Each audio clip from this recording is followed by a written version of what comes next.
নমস্কার, আমি Soma. Cooking with Soma চ্যানেলে আপনাদের স্বাগত। আজ আমি আপনাদেরকে মাশরুমের একটা সবজি করে দেখাচ্ছি।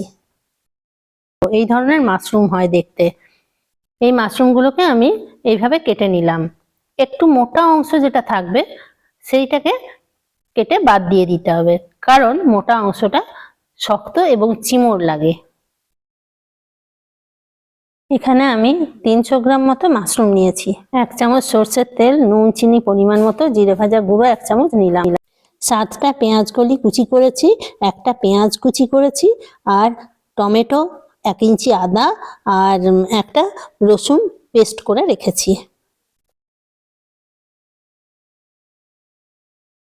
এক চামচ গোটা জিরে ও হাফ চামচে গরম মশলা গুঁড়ো নিয়েছি। এখন কড়াইয়ে আমি 1 চামচে তেল দিলাম এবং তেলটা গরম হলে 1 চামচে জিরে দেবো।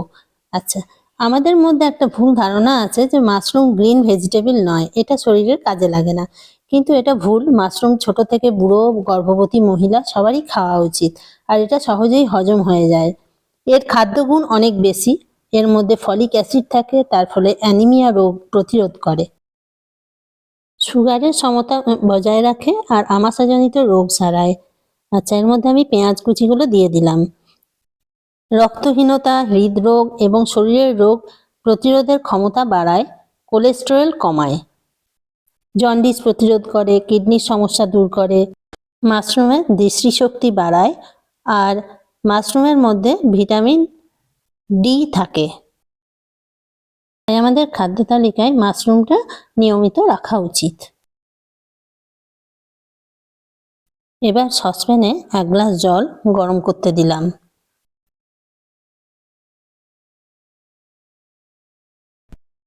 এবার পেঁয়াজ কলি কুচিগুলি দিয়ে দিলাম। সবকিছু একসাথে নাড়তে হবে। কম আঁচে ভাজাটা হবে। নুন দিয়ে দিলাম পরিমাণ মতো।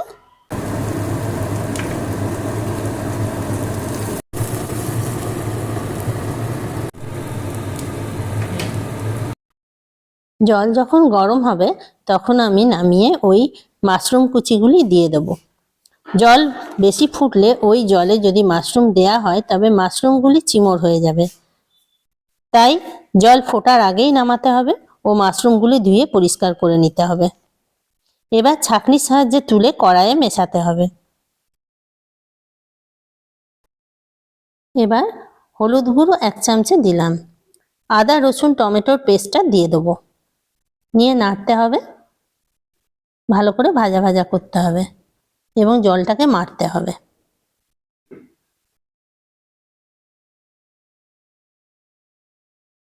হাফ চামচ জিরে ভাজা গুঁড়ো কড়াইয়ের এক সাইডে দিয়ে দিলাম। একটু নেড়ে নিতে হবে, তারপর এটা আমি রান্নায় মিশিয়ে নেব। এতে কি হবে, জিরের গন্ধটা বেরিয়ে আসবে।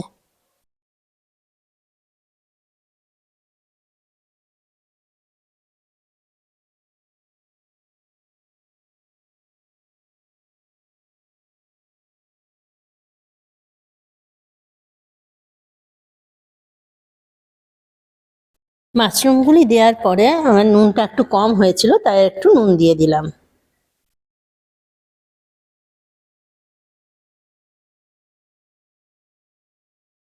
এখন আমি হাফ চামচ চিনি দিলাম। এটা দিতেও পারো, নাও দিতে পারি। তা আমরা একটু মিষ্টি খাই, তাই একটুখানি চিনি দিয়ে দিলাম।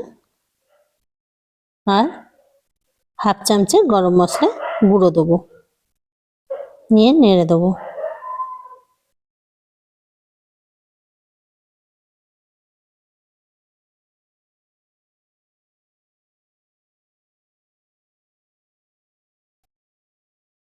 এবার আমি হাফ চামচে গরম মশলা গুঁড়ো দিয়ে দেবো। এটা ঠিক নামানোর আগে দিতে হয়।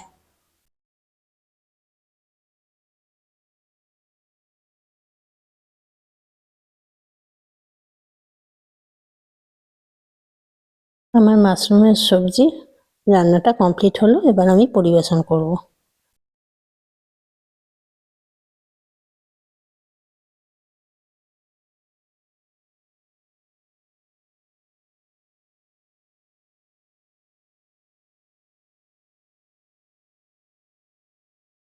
আমার কাছে চাট মশলা ছিল, তাই আমি একটুখানি দিয়ে দিলাম, এটা না দিলেও চলবে।